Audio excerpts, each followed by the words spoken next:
Boys and girls, dogs and cats, AI and robots alike, welcome back to the AndreCorreaNow podcast. This is episode 2. Can you believe it? We made it all the way to episode 2. But I want to start this today on a somber note because something horrible happened, and I think we should talk about it. I was at my house minding my own business, and I was accosted by this man who demanded to be on the podcast today. He threatened to hurt me, and I had to say okay. So it's because of this villain that the lighting might be a little off because, like I said, I was threatened with deadly force to put him on the podcast. But with any further ado, Titi's in the house. Titi, say hello to the people. Hi, hello. Thank you very much, Andre, for letting me to be in your podcast. And yeah, like you said, it was a bad trade, but I hope you didn't get too much scared. Because... No, I think with therapy, I'm going to be okay. Okay.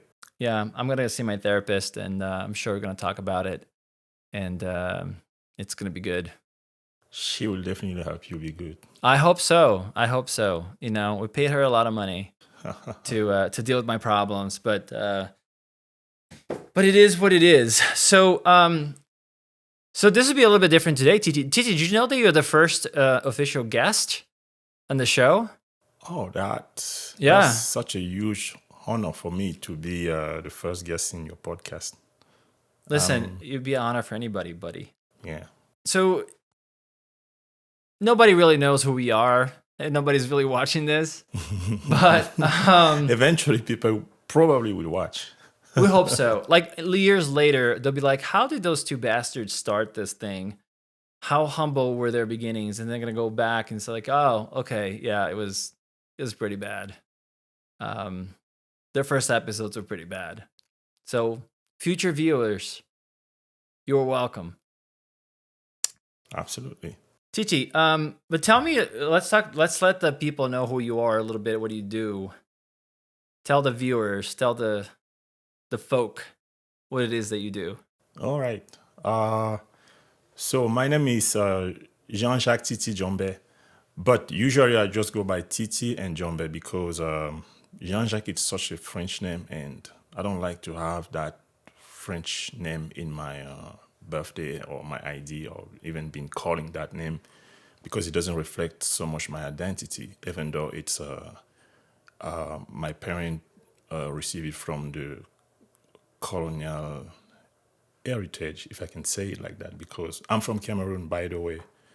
If you have heard about a country that we Cameroonian now call continent because we're too proud of ourselves, yeah, I'm from there. That triangle country that we decide to call continent. So, and I call sketch comedy on YouTube. Yeah, I have a YouTube channel. The name is Titin. Titin, it's Titine. Yeah, if you go on Titin, if you type Titin on YouTube or on Google, you would probably find me in between other people having the same name on social media. But you will recognize my head, even though there I have dreadlocks, long dreadlocks, and a little bit more hair than now. And I just wanted to shave a little bit to look kind of clean in this podcast because I, even though Andrew said I'm the first what? How you say that? The first, well, actually, you're not even a guest because you broke in. So technically, you're breaking entry right now, and the cops will come get you later. But you kind of like a co-host at this point. Okay. Yeah, like you're co-hosting it. You're the first co-host. I forced myself to be, huh? Yeah, I mean, I don't want to relive it. It's pretty traumatic, but the thing that I also, because you and I met each other because of Adriana, who I'm sure she doesn't mind me mentioning her name, who's also a filmmaker from Brazil. Yeah. And she thought that we we match well together, and we've done a little bit of projects. Although I think Titi would agree with me, the amount of time that we've known each other and the amount of projects that we've done, it doesn't correlate, right? Because I know you for like over a year at this point, and we worked on something during the summer, which was end up being a bigger thing, and I haven't been able to finish it yet. But you put out way more content than I do. Here it is my effort to change that. But I mean, you put out way more content than I have, and so, That's anyways, I true. guess the point is, Adriana thought it would be good for us to meet and Yeah. collaborate. And I think I still think even since that time that it was really great to know you, and even though we become more friend, then the friendship gathered us and we forgot about the work. Not that we forgot, we have plans, we have a vision, we want to keep following that, even though it's I would say it's very challenging because things don't always go the way we want, and we are both new to this. Are we supposed to reveal where we're living, or it's a secret? No, it's not a secret. We're in These Atlanta, Georgia. Nobody's watching this. This is just for your mom and my mom and my aunt. That's who's Okay. watching this right now. Nobody cares. You know what? I will send this video Titi's to my social family security member. number is 047. No, I'm kidding. But go ahead. I will send this video to my family member back home, and even though they don't understand English, but at least to makes me feel happy, they would probably watch it. So we might have like maybe 5 people. 5 or 10 views, something like that. Yeah, that's it. Good. If we have 5 people watching this and listening, that would be awesome. Yeah. But you were saying that. What were you saying before? I'm was a saying horrible that- host, by the way. Yeah. I was saying that we haven't put that much work, and you already mentioned it. Because we spend more time talk instead of finding how we can grind and keep doing what we're supposed to do to make the project or the vision come fully to life. So, but we have time, and we're more decisive this 2025 New Year.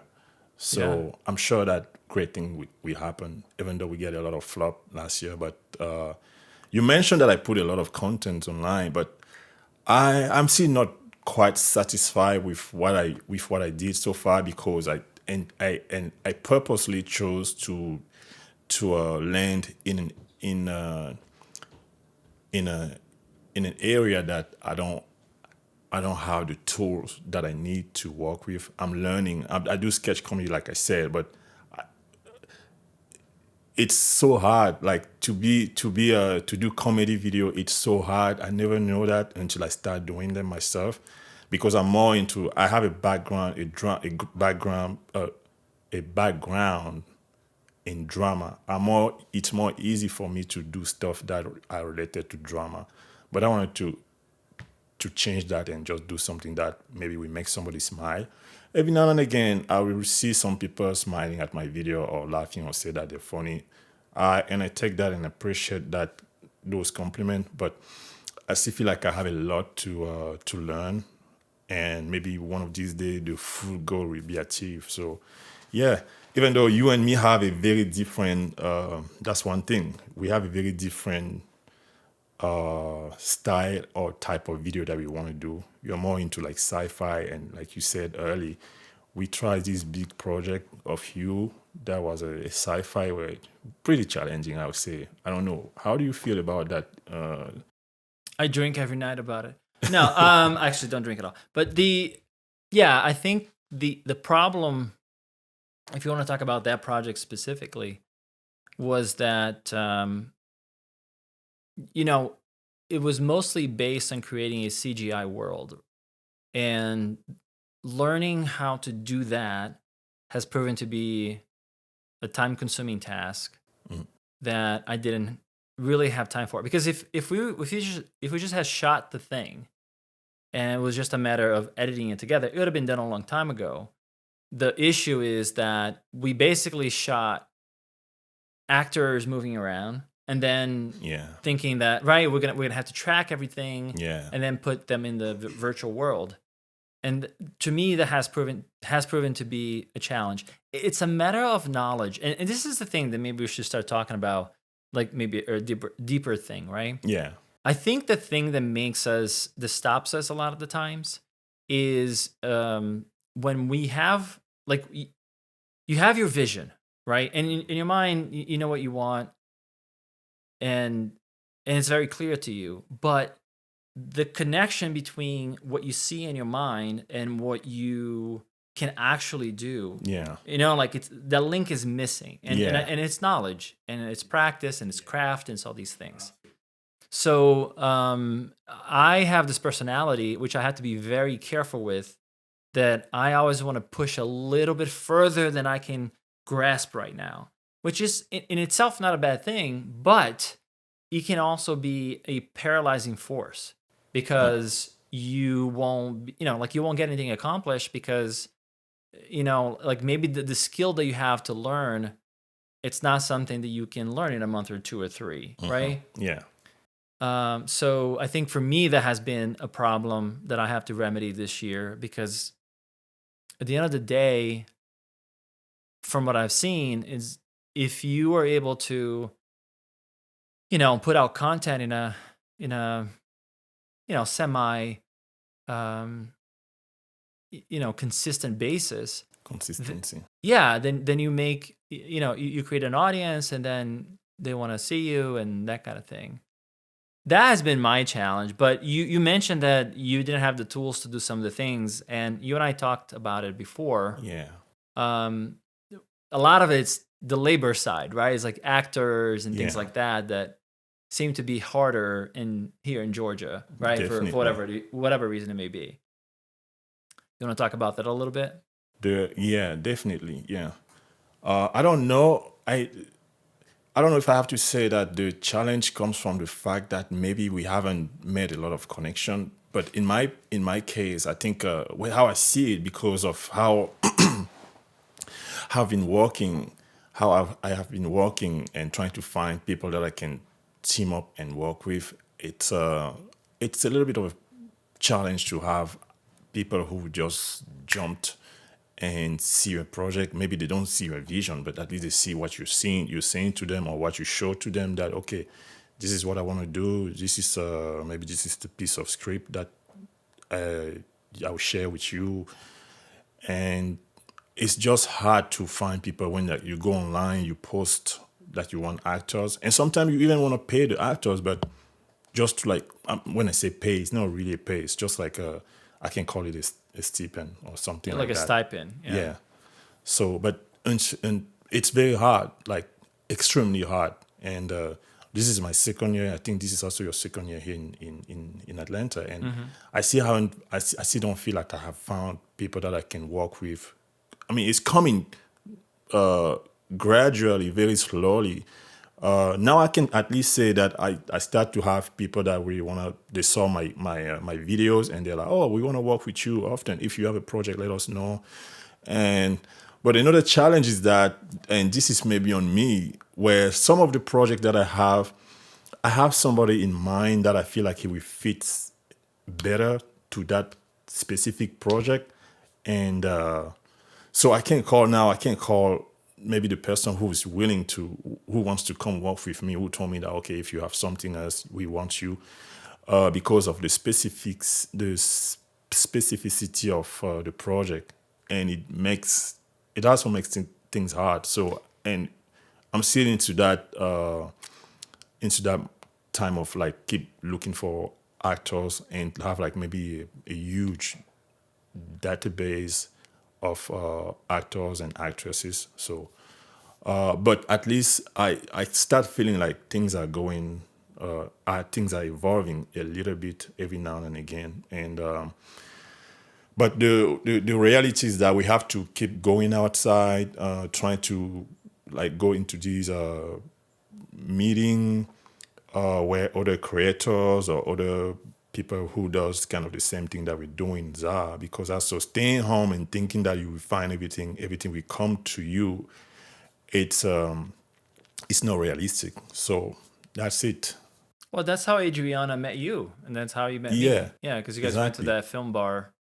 Film bar is a it's like it's almost like a It's a meetup, yeah, right? it's a gathering, yeah, Yeah. where filmmakers get themselves together. They share a drink. They don't even talk about film. Actually, they just chat about random things. But I've been there several times, and every moment that I've been there, I really enjoy those moments. So, and I met very great people. Some of them are very high here. Some of them are. I mean, it's just a different. I would say what a category of people doing different things in the film industry, and yeah. But it's a great place to meet people and exchange contacts and stay in touch and stuff like that. I met this guy. He's from I think he's from Iran. His name is Arya.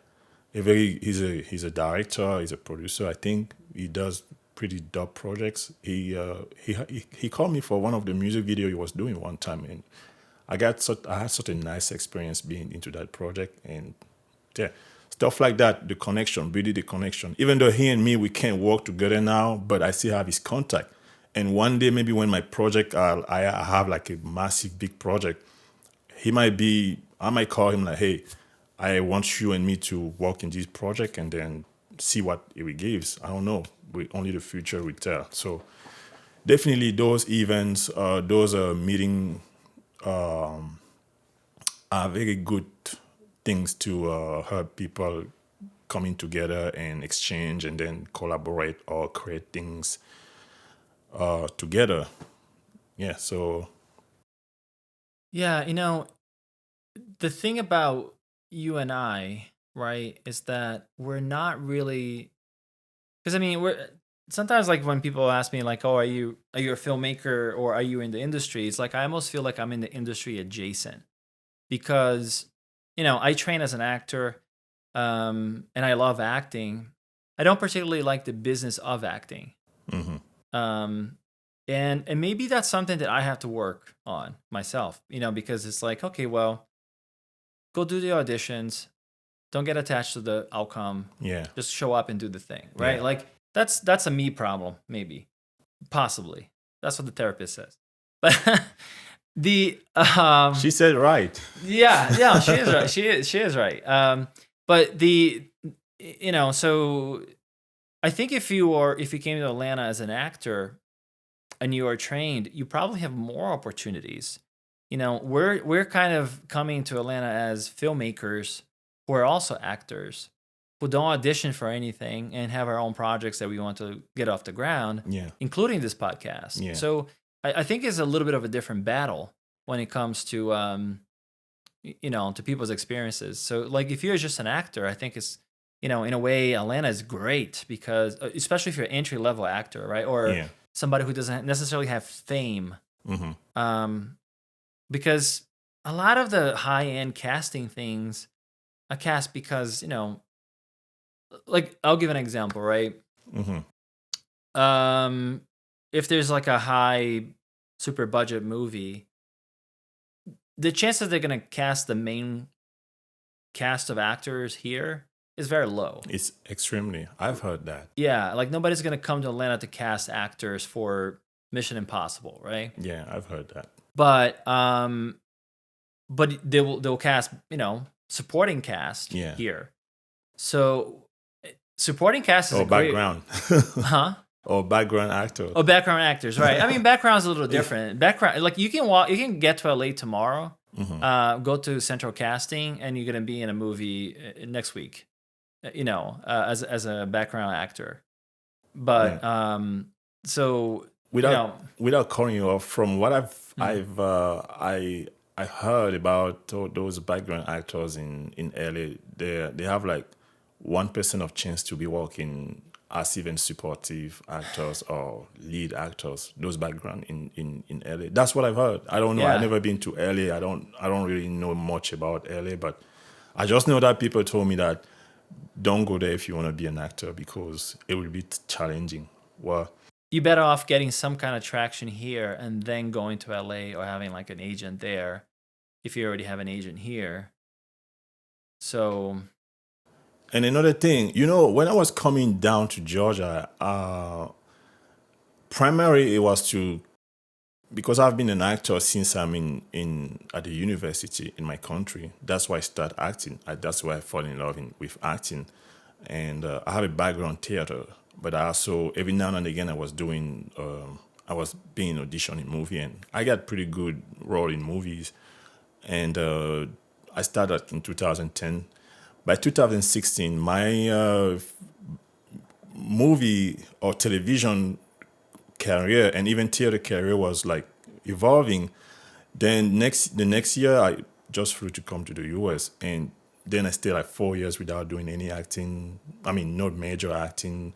And then the language barrier was on my way. Like so many yeah, challenges were like ahead in front of me.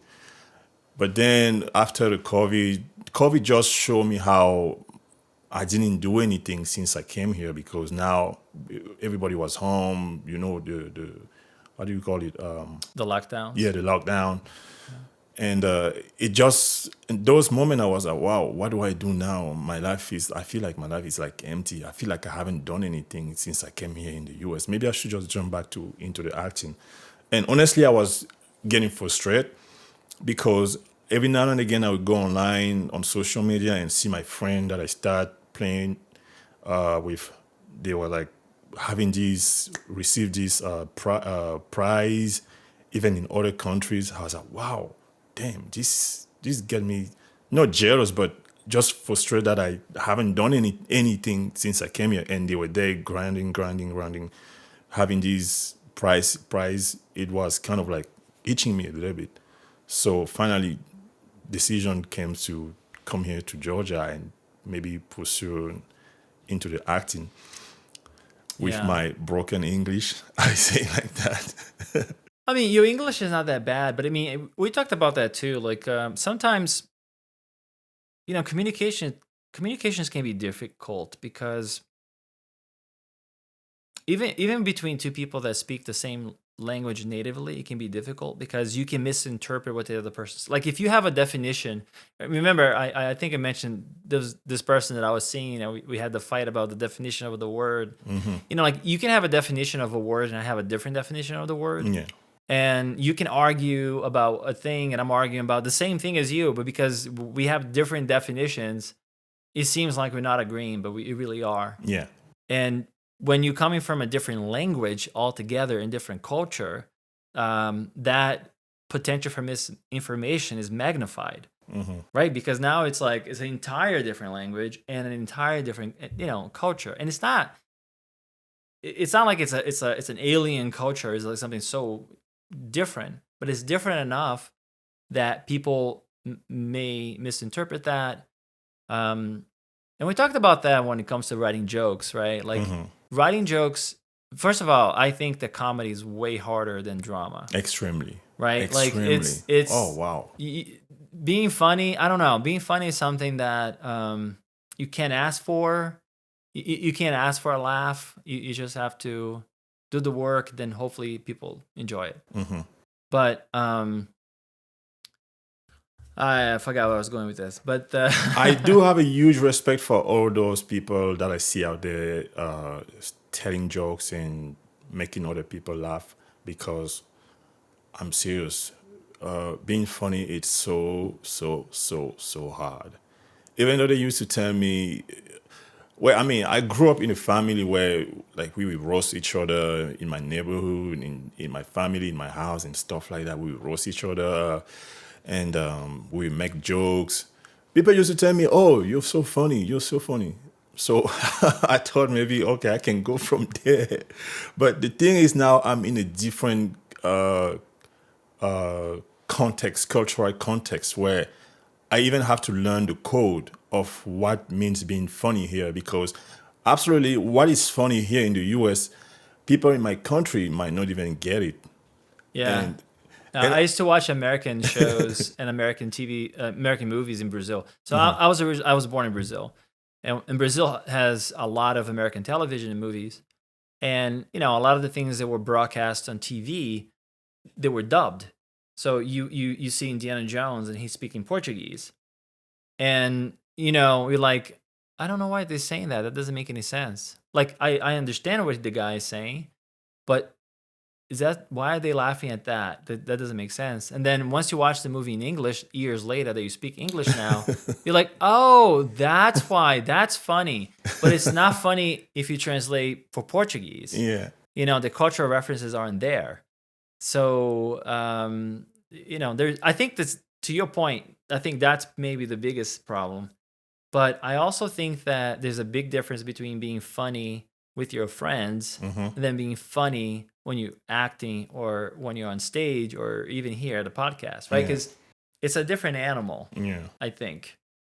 It's true. You know what I mean? Like, we can be funny with each other, but like, are people that don't know who we are at all gonna think that this shit's funny? Yeah. Like, maybe they don't. You know what I mean? Yeah. Maybe they tuned out a long time ago. But yeah, one of the things I've been thinking a lot about is, if we look at the past 10 years, just the technology that's in this room right now that we're using, right? Like the cameras, the lights, the microphones. This technology 10 years ago was unachievable, Yeah. Yeah, I agree. right? Yeah, definitely I agree. And I see, now we have AI coming in, which we already use. I know you have, I have as well. Oh yeah. To find the definitions of words, mostly. Well, that, and also, like to map the whole YouTube and even the podcast. I think AI can be a phenomenal tool for all of that. But I also see, and this is like a dark prediction in a lot of, I think we talked about this before too, but I think what I see happening is that a lot of the people who are, like the writers are the first ones who are feeling this, right? Yeah. Like, writers can be replaced with AI. And people are like, yeah, but it's not as good. Yeah, it's not as good today. But in 12 months, in 24 months, in 5 years, because AI is not like, it's not a linear projection. It's almost like it's a hockey stick projection. It just goes up. Yeah, it just goes up and up. And I mean, just look at the video stuff that's coming out now. Like, drone operators are getting scared because, like, you can just type in a prompt, or a good prompt. I'll give you that. But you can generate aerial footage without having to buy a drone. yeah. I mean, so the other thing is, AI is going to hurt a lot of the mostly intellectual work, I think, in our industry. But I have experienced something, not even maybe because I'm using the free version of AI of I would say mention the name ChatGPT, but something that I've recently noticed is that no matter what kind of prompt you put in your text on what you want, the result of the AI is not, it's very basic. It's very basic. Like what it gives you as a result is very basic, and which means what? Which means that there's a feeling like something is not organic, or it's not well crafted, like somebody, like an expert. Like, imagine somebody who all he has been doing maybe since he's like 18 years is just writing script on demand. And for me, those type of person, I give them a lot of respect, because that's what they've been doing since in the young age, and now they're growing up, they're adults and stuff like that. And they have been gather so much experience in what they do. And this is where the AI, and I think the AI cannot beat them in writing. If it's about to maybe write a script, the AI, I don't think the AI can really replace those type of person, because the AI is just very basic response that will give you from what you want.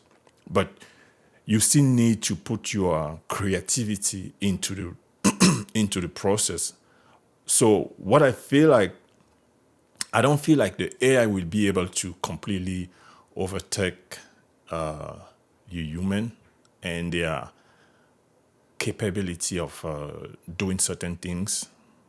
I'll just talk about the script writing because that's mostly what I do with AI, like trying to like see how it can write a better script. But I haven't been very satisfied. So, and me, I don't even consider myself a writer because originally I'm not a writer. I just make things up. I'm not a writer. I can't call myself a writer.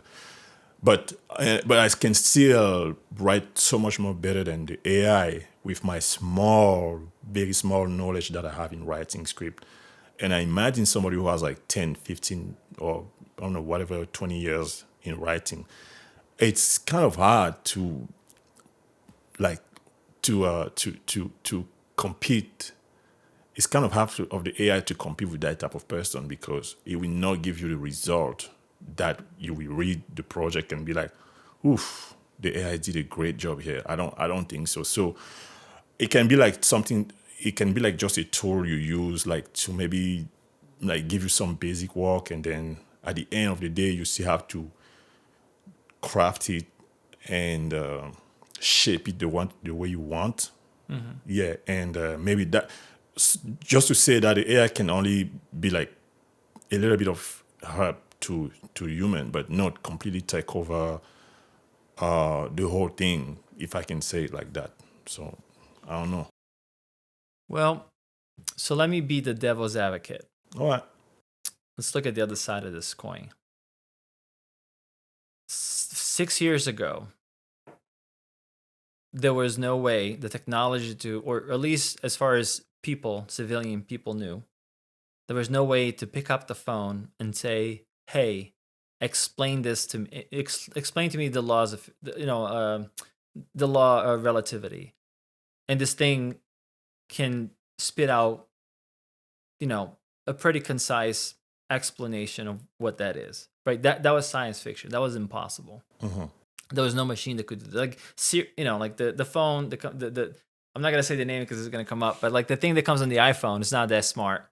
Alexa is not that smart. It still doesn't understand some of the things I say. Where ChatGPT, I don't use those. You don't use those, yeah. So ChatGPT understands complex things. So the point that here's the counterpoint to that, to what you said, right? Within a time limit of 5 years, we went from something that does not exist to something that significantly threatens a lot of jobs. And we're only talking about a 5-year span. We're not talking about like a 10-year span or anything like that, right? And the way that this thing has grown, it hasn't grown, again, it has not grown in a straight line. So even though today it can't compete with Aaron Sorkin or, Alan Ball or any of these amazing writers,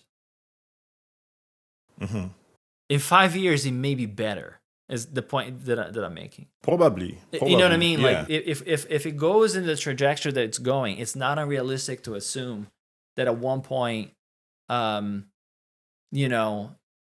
just gonna say, yeah, this machine can. Because think about it, the studios don't care about the actors, right? Yeah. They care about making the money. So like or they definitely don't care about the writer. So if they can get data from a website, and then based on the data, they'll say, okay, well, these people will like this movie. ChatGPT, write me the script for these people to like it.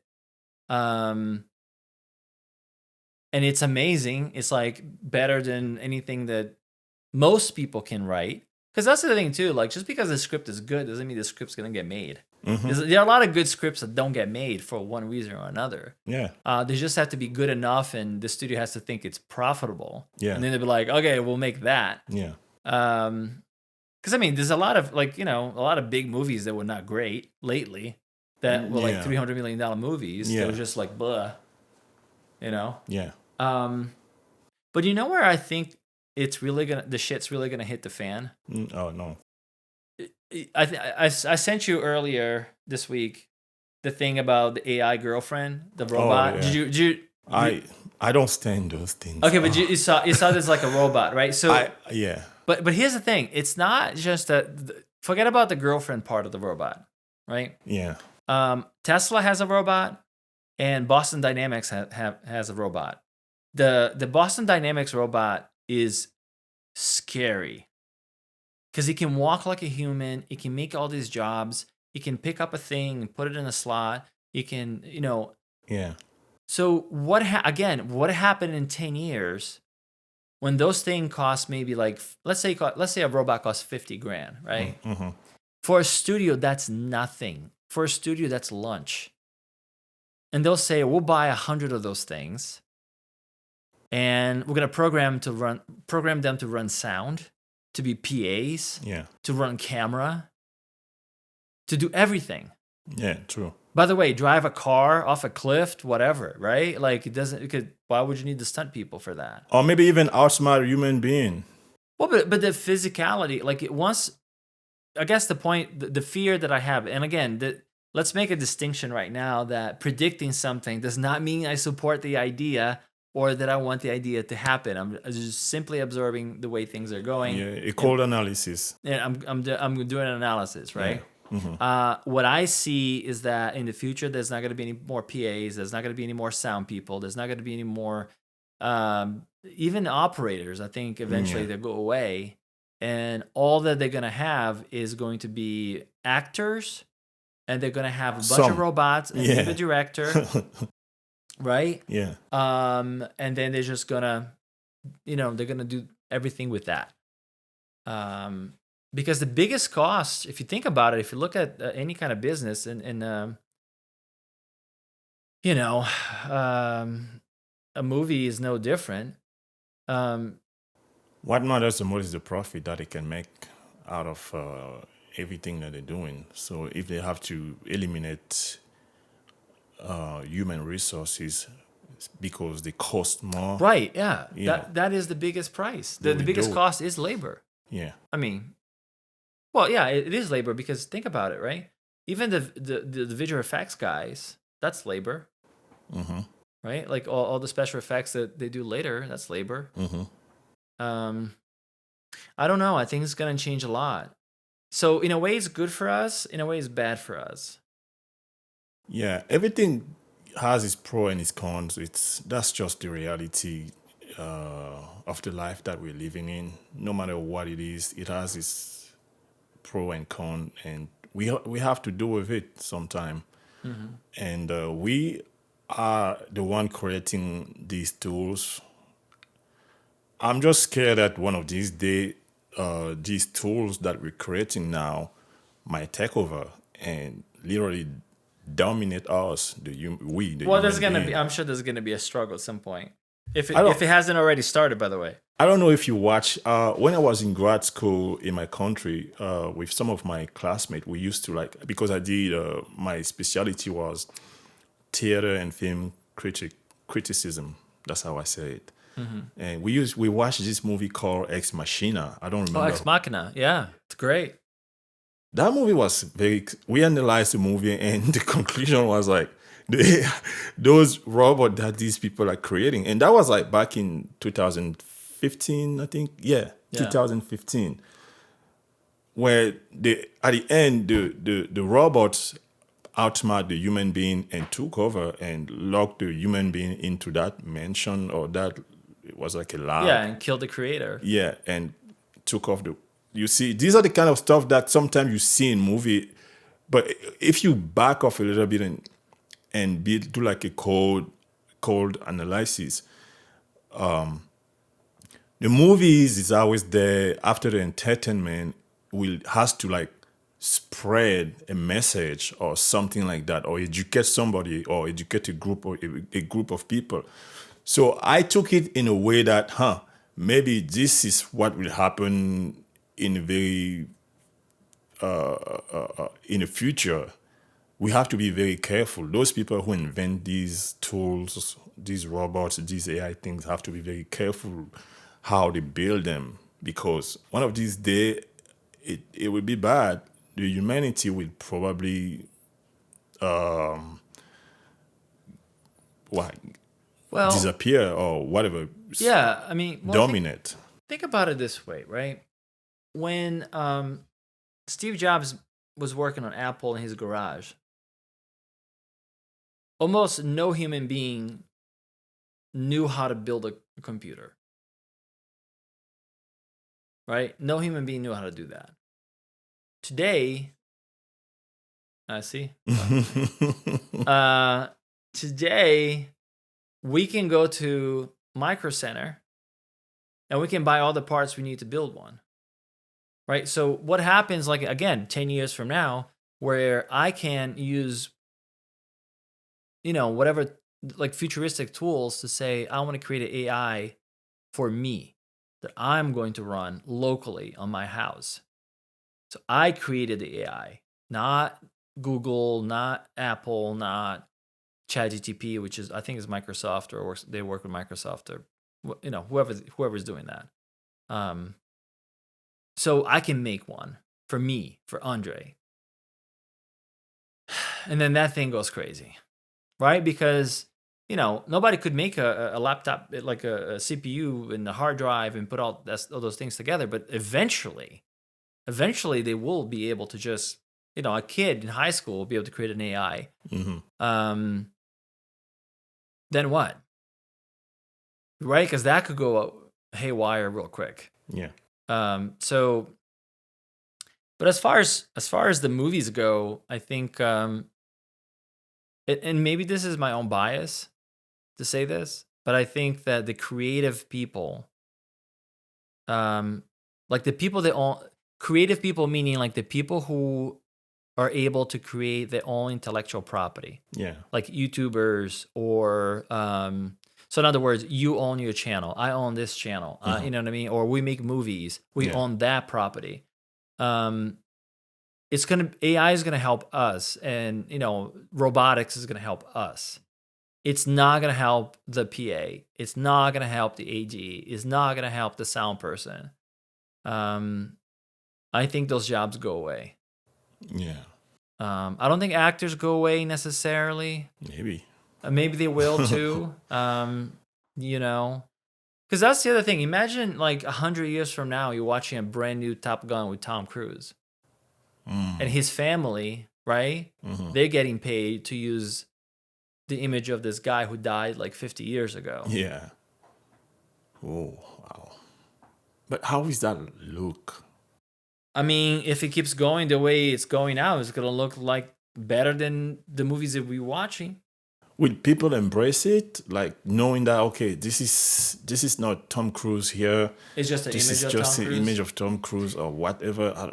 Like how to perceive it? Because me personally, I would not feel connected to that, or even I would not be enthusiastic of the idea of watching a duplication of somebody. Or Well, they already did it with Superman.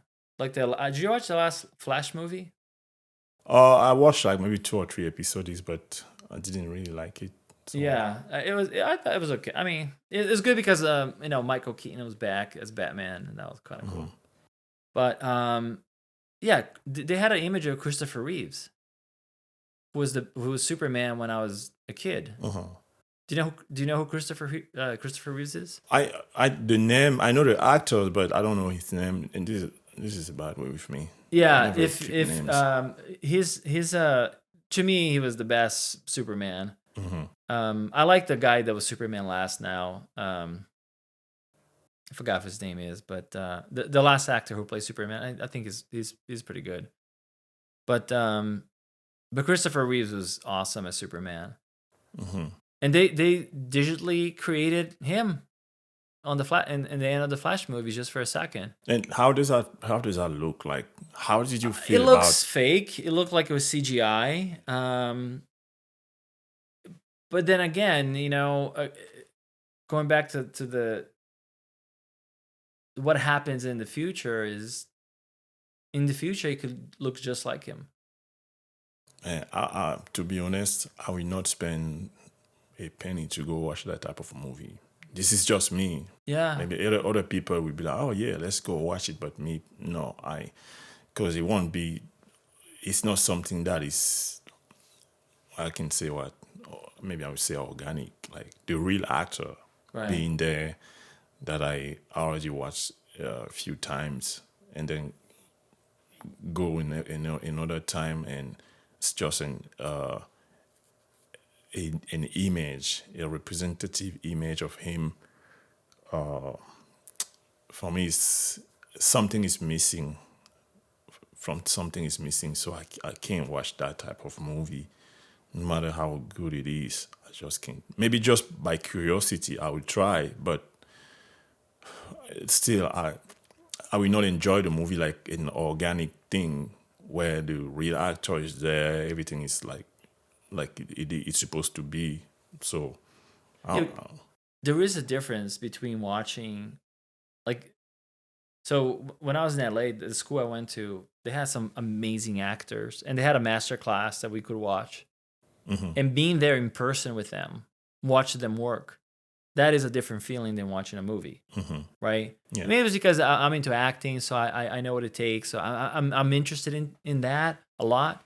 But watching a live performance is different than watching a movie. yeah, true. Like the way you feel, it's like you're saying, it's more of an organic thing. I think that theater is a actor's medium, and I think that movies are a director / editor's medium. You know, yeah. the editor and the director have so much control of the final product Yeah, that they can literally destroy your performance. They can make you look awful if they want to. yeah, So I get what you're saying though. I don't know. It would be interesting to see, because it's just like with anything else. Like by the time this becomes a thing, you know, I might be too old. You might be too old. But then your kids would be like, "Oh, this is awesome! Christopher Reeve's the Superman again. I want to watch that." You know, so time will tell. yeah. I don't know. I don't know the answer to that one. But So you think it's just a matter of not growing into that era of I think so, man. Because think about it, right? Like I mean, so I'm I'm a in my 40s. millennial. Huh? So I'm a millennial. You're a millennial. I'm like a Gen X / millennial almost, because I was born at the end, you know, of the 70s. So, but there is a big difference. Like the kids that grew up with the iPhone. Here's a perfect example of that, right? Yeah. I have a distaste for online dating. I will never do online dating, right? Yeah. And that's something that maybe it's generational, maybe it's whatever, maybe it's my own issue, but I'm never gonna do online dating. If anybody sees a profile of me on whatever the hell those apps are, it's not Take a me. screenshot and bring it not here me. when Yeah. we're doing the podcast. Because I'm not gonna do that. But you know, but the people that grew up with that, that's their thing. Yeah, but Right. you know, talking about online dating, maybe I'm getting a little bit out of the topic. I mean, do we even have a topic? We don't have a It's not topic. really We a can talk topic. about whatever Yeah, you so, want. Yeah. Let's talk about things that will get us canceled on episode 2. That would be good. Okay, so talking about dating, online dating, I go on social media sometimes just to like see what's going on in the world and maybe pick an idea every now and again. But subject or topic or stuff that I always come back from time to time or almost all the time are related to dating and Well, I think it's harder today. men are complaining a lot. And it always makes me smile when every time I read those things.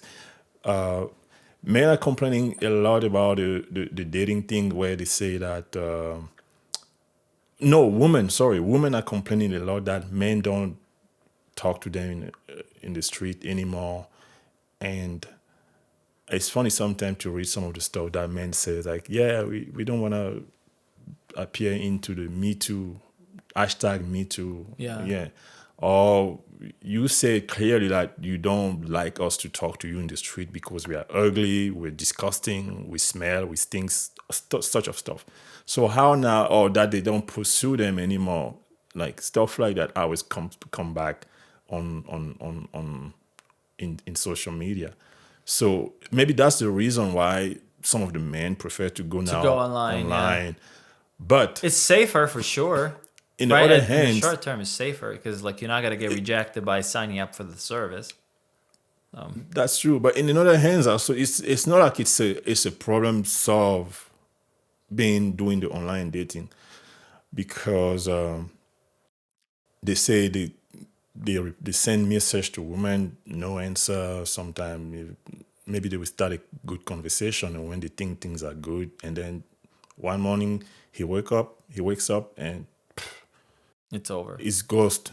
The person who he was talking yesterday very nicely in the cool chill mood just ghosts him for no reason, without even giving him any reason. So I don't know this generation, like. But you know what though? Here's what's funny, right? Like I don't think I think it definitely started with the generation that grew up with that. But I think that there are a lot of people my age that didn't grow up with this stuff, but because it's available now, they are also into it. Yeah. One of the things that I really hate that I've been doing lately, and I really want to stop doing it, is that I've been scrolling on Instagram now way more, and it's such an insidious way to get hooked on it because there were some people that I didn't have their phone number. I just talked to them on Instagram, so I use it as a texting app. Yeah. But then oh, this camera, this lens, and and then all of a sudden now you're watching all kinds of stuff that exercise. They show me exercise stuff all the time. You get hooked. And you get hooked. The dopamine. Exactly, and you realize that 2 hours have spent. Now, if you told me that I would spend 2 hours playing with my phone, years ago, I'm like, you're crazy. I'm not gonna do that. Yeah. But it catches in a really sneaky way, and I think that's also what's happening even with older people who are dating now. They get caught up in some of these ideas that they see on Instagram and Facebook, so like the expectations becoming unrealistic. Unrealistic, yes. And it's not just being unrealistic, but it's all, think about it, right? It becomes like narcissistic in a way because I'm not perfect. No one is perfect. No right? one's perfect. But you judge other people as if they had to be perfect while you're not perfect.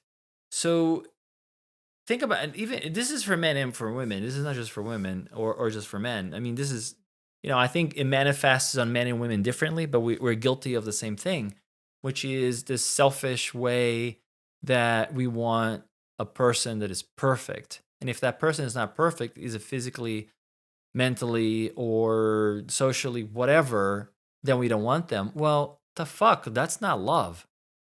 That is not love at all, right? That's just, I want like a car. Like it's like they go out, like they're buying a car. I want the car that has the wheels, the air conditioning, the this and that, the leather, because I want to look good next to this thing. Yeah.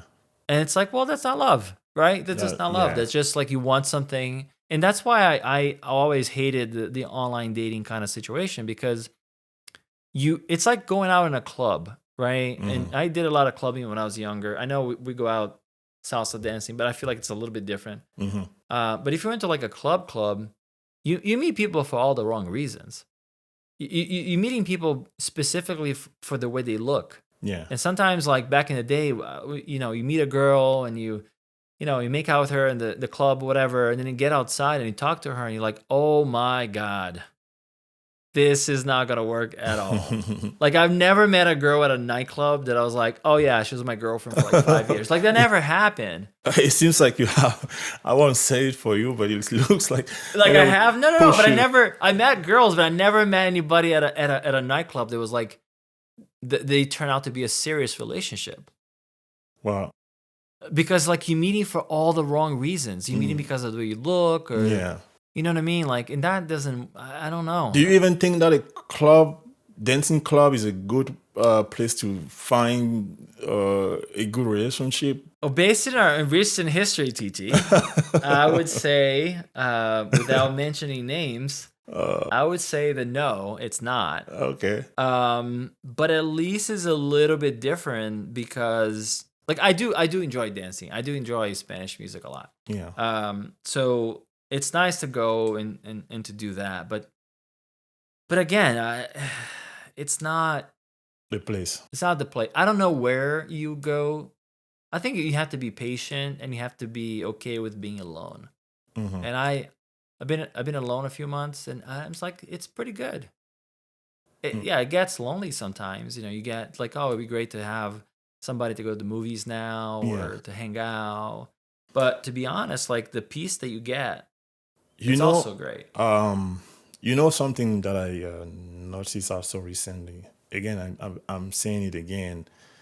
I go online to read, and stuff that I read I don't get sometime because I don't understand what is the problem. Like, you will hear every now and again men or women complaining that, oh, it's so hard to date, it's so hard to date, it's too hard to find somebody to be with. But I don't understand how it's hard. Like, do you have, and you just said it even earlier, is that because you have these criteria, unrealistic criteria, that it makes it hard, or is because you can find somebody that you have a genuine connection, simple, genuine connection with? Like, that's the thing I don't understand. And it goes both genre. And again, and also there's a here in the USA, I would say the USA because I'm here now since a pretty good amount of time. I feel like relationship between men and women are very conflictual. Like, Competitive, yeah. yes, I don't understand. It's something that I don't understand. And maybe another time we will have somebody, or maybe one or two more people, to give their opinion about that and maybe explain. Because personally, I haven't find what is the reason. I mean, I'm not looking for the reason, but that's what I feel like when you hear conversation from both genders. It's always like there's some sort of, War going on. yeah, war going on. And it gave me an idea to do a video, like maybe what I would say, like, some of my people, some of the friends that I just recently met, say whole like girl back in the day and whole versus whole like girl now, or meeting a girl back in the day and meeting a girl now versus meeting a girl now. Like, where back in the day, because I'm sure this is just recent. Back in the day, or back in the time, like 5 or 10 years ago, it was pretty easy to talk to a woman. It was like the Yeah. harmony and everything. But now it's just like crazy, crazy, crazy. I don't know. Like, You know what the difference, what I found, because I have not dated anybody that's that much younger than I am. I mean, not recently anyways, but there's never been like the youngest, the greatest age gap that I had was 8 years. I think I dated a girl who was 8 years younger than me. A long time ago. I was 28. She was 20. So but there wasn't much of a difference then, right? yeah. Today, to date somebody younger, because I mean, I talk to some girls at dance and whatever. What it seems to me is that they are more focused on like I felt like I was in an interview. They were asking me all these questions, right? And to the point I was like, man, I'm tired of answering these questions. Like, what? It's like, I think before, and this is what I like to do if I go out. It's like I like to connect with the person. I like to really connect with the girl, and then be like, is this What do you mean by connection? mean like like what we're doing right now? Like have an honest conversation, because I think like if we start having honest conversations with people, you find out a lot about them, and having this like I do like. First of all, let's just say this. One of the things that I like about this podcast thing potentially is that I would get to talk to a bunch of people, and I like to connect with people, and I like talking to people. I feel good after I do it. But what feels exhausting to me is when you go out with somebody and then is one question after the next, and like we're not joking with each other, we're Yeah. not playing, we're not enjoying the thing, we're Yeah. not learning about each other from just experience and seeing how we interact. Yeah. How we interact with other people. You can learn a lot about a person just by seeing how they interact with other people. Yeah. Or how they treat animals. Mm-hmm. That's a big one. How they treat animals. Yeah, I mean, like I was seeing this girl that, I mean, she was kind of mean to the dog. She wasn't like she didn't like harm the animal in any way because I would have stopped her. But and I'm not like a super animal lover or anything. But I don't want the I animal think to if suffer. the treating animal, I think is just based on where you live. It's very cultural because when you say that, I know, yeah, but it I know, makes me. yeah, it is cultural, but but like but you see how this one particular person was not only treating the dog badly, but she's also treating other people badly. Okay. That's very telling. I think that's something that people should pay attention to. It's like how you treat. I would say that the measure of a man is how he treats people who have less power than him. If you can be kind to True. people who you become like the benevolent king, Mm-hmm. right? Like Yeah. you can do harm, but you won't because that's not right. You have Yeah. a code that you obey and you treat Yeah. people well, even though you could treat them badly. Yeah. You don't want to do that. Yeah. And I think that goes for women too. And I think when you're looking for like a girlfriend or a boyfriend, for me, that's one of the things I look at. It's not how they treat everybody else. Mm-hmm. Because at one point I'm gonna be in the wrong side of her. At one point I'm gonna be fighting with this girl, Yeah. right? Because relationships, there's gonna be a fight. Yeah. How is she gonna treat me? She's gonna treat me like she treated the other person, in a horrible way, Mm-hmm. if that's the case. But yeah, I don't know, man. That's what I think now. That's what the problem is. Like people are not connecting. I think it's so ironic for a generation that grew up with all these communication tools. They lost the ability to be present with another human being Yeah. and truly connect with that human being. Mm-hmm. I think that's the biggest irony of the last 20 years. Does that sound good? Sound good to you, TT? Yeah. We got very deep today, TT. Yeah, absolutely. I agree. But well, maybe going deep like this, that can maybe somebody would be interested to. I think so. I think relationships are fascinating to me. That's absolutely. I agree with you. Fascinating, and I feel like I feel like when you go online, what you learn the most it's in correlation with relationship mostly. That's a good point, though. Do you think that's because we are interested in that, or do you think that's most people? I think it's because of most people. You think so? Most people. Yeah. What I mean, what I want to say, it's the primary thing for human being is to be in a relationship. I think that's why we get created, to be in a relationship or be together at least. So, and now the fact that it's hard, and I might be wrong, but the fact that it's hard, so you will hear a lot of talking about it because people can get together or they complain that, oh, this gender did this or that gender did this or whatever. It's always something going on. And if you go even, and again, look at this point where, I don't know about you, but personally, when I go online, like all the video that I watch that drive audience are most of the time related to the topic that I've been discussing. Those videos are about relationship. And it's usually negative too. Depend. I mean, Sometimes yes, sometimes no, or whatever kind of video they are, like entertaining or just podcast or whatever. But hey, I'm not a big fan of podcasts. Just so you know, I Oh, don't that's watch good. That's podcasts. because this is not a movie, right? Okay, good. I don't watch podcasts, even though I'm in a podcast.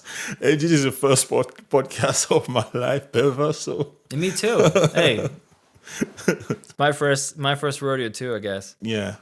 So I don't know, but you won't. If you see me listening to a podcast, it has to. It's most of the time it's not about relationship. It's about whether how can I say it? It's about something that has to make me learn something, but it's not about relationship because in terms of relationship, I really want to have my own experience. So I don't want to hear what other people have been experiencing in their life because I'm not them, I am me. Right. Yeah. Even though I know it's very important, you can listen to other people so that you don't fall in the same trap that they did. But I think I'm smart. Not even I think I'm smart. I have my own judgment. I have my own way of seeing things. And some stuff that I might tolerate, other people might not tolerate them. So, which makes it would be hard for me to agree with what they're saying or to do what they're saying because they have been dealing that type of situation where maybe they can't stand it, but I can stand it. Is a step that I can stand above them. Not because I want to show that, oh yeah, I can handle this. No, just because I want to see what it looks like or what it feels like. Or maybe it can be just a misunderstanding with the other partner or whoever it is. I don't know if I make it sense of what I'm saying. Yeah, it does a little bit. It's basically like, people are going to be different. People, something is going to be acceptable, some things are not going to be acceptable. Yeah. Based, and that's the thing. And maybe that's kind of part of the problem too, is that we're applying these standards for something that, really requires understanding of the two people who are involved Yeah. more than anything else. Yeah. Right. But if you try to put like a hard standard to something, um, if you become too rigid. And I would take you an example. And the other thing, look, I'm not going to sit here and say like I'm the most, accepting of everything kind of guy. There are hard lines, of course. Like cheating, for example, I wouldn't accept that. Yeah. Stealing or Yeah. people beating each other like that. Those are hard lines for me. So I do have hard lines too. Yeah. But when it comes to, I don't know. I guess what I'm saying is like people should have a little bit more compassion, and maybe that's what's missing. Really, is like you going to this thing like a job interview, and you go into this thing thinking that the other person is there to hurt you somehow, and maybe they are, but if you go into it looking for that, you're gonna find it, right? Like you're almost Exactly. going to create the situation Exactly. that Exactly. you were looking for. Exactly. So, there's that too. I don't know how to solve that though. I think it's fascinating, but I do not know how to solve The it. way to solve, I think there's a way to solve that, but you have to be willing to do it. Like, excuse me, when you go, let's say maybe you've met this new woman and you have to go on a date with her after listening to whatever podcast guru online, and it's like, oh, if she does this, these are the sign that she's whatever, I don't know, Yeah. are the red flag. If she does A, that means B. If she Yeah. does C, that means C. Yeah. And you go with that uh you go with that idea of what the guru you already saw in the podcast, you will probably miss something. Again, one of the things that, remember, we're not perfect. Maybe she might be doing something that the guru said that is a red flag, but it was just maybe an accident, or she didn't even mean she did the thing, or he did the thing just unintentionally, or just in a playful people get way. nervous. Yeah. People get nervous on dates, right? But now you're closing yourself because of one thing that somebody did, and it would become an entire problem. I'll take an example. Like, I wanted to date this girl or this woman. Um, she's a she's a she's a she's from here, and she told me how African people talk trash about African American. I was like, why are you even saying that to me? You hear I'm not an American, obviously, but why are you saying to me that I'm freaking talk trash about African American and you're so mad at it? I'm with you right now. Did I say anything about African So American? she's basically putting you in the basket of everybody else, saying, "Oh, Yeah. because you're from Africa, then Yeah, you're so guilty." exactly. Automatically, it's like maybe I'm saying bad thing about, which doesn't make, because she read it on, she saw it whether on TikTok or I don't know where. I mean, the social media there where they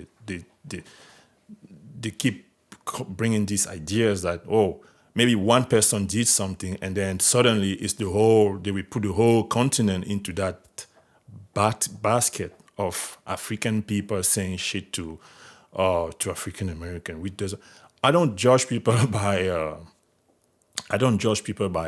ethnicity of whatever. I judge people by their action. That's how I am.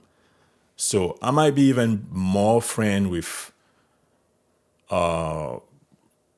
somebody who doesn't belong to my clan or somebody who doesn't belong to my biological family, then because there's more connection, there's more respect than my brother or my sister who doesn't respect me. I will be more friend to that person who is not part of my blood. You know, I don't know. Yeah, I know exactly what you mean. Yeah, so that's why I don't listen to those podcasts, because I want to have my own experience. And even though after having my own experience, I will not go online and be like, "Hey, I get whatever." I will not do that, because that's what I had. Someone else might have come here and have a nice time or whatever. I don't know, but I don't want to be that person who comes to go in a date and already prepare. To not like the person just Yeah, because instead of enjoying the moment and trying to create a connection, you just like looking for a red flag that it doesn't make sense to me. yeah, it's it really is sad that happens more often than not, and I think it, to that point that you're making before, that's what's happening between men and women. It's almost like now we're some kind of different species that we're not the same. And if you really stop to think about it, we really are the same. Mm-hmm. We're just with different manifestations, right? Yeah. Of a human being. Yeah. And at the end of the day, people are gonna be afraid. People are gonna they have, passions, they'll have wants, they'll have whatever, and they have shortcomings. But yeah, it's hard to go in. It's hard to go into anything and have it be productive, whether it is relationship or working relationship, if you're going in thinking, if your guard is completely up and you're expecting somebody to do something to you, that becomes difficult. Yeah. Yeah. Well, I think it's been over an hour. Oh, really? Yeah. Wow, I didn't just see the time flying. It flies, doesn't it? Yeah. Titi, so tell the good people where they can find your channel, so that I want to see my friend do well. So hopefully, hopefully you don't get canceled with me after this. Go ahead. I don't think I said anything wrong. And how radical I can be, but I think I'm I'm being very. You're in your best behavior, that's for sure. But so how do we find your channel on YouTube? You will type Titin, like I just said at the beginning, Titine. If you type that, you will probably find me. But if you cannot find me, you can type after Titin, you can type 5707, and I'm sure you'll find me. Or I'm sure Andre will put my YouTube link YouTube channel in the show notes. Yeah, so you can also find me through there. But Yes. yeah, that's how. give me all type of criticism. I will just take them. Yes, people leave all the hate comments to Titi. He loves that. And then we also put his physical address so you can go to his house and bother him. No, when he's don't put my asleep. physical address. I don't want somebody to bring his anger to me like for free. All right, people. We'll see you next time. All right, thank you. I feel like there's like usually one thing that you're most, like specialize in, or like you know how to do best. The other things you want to you want to create, you want to do it, or or you have to produce because you created something and now you have you want to do this independent passion project kind of thing that you need to kind of start, so you have to become the producer.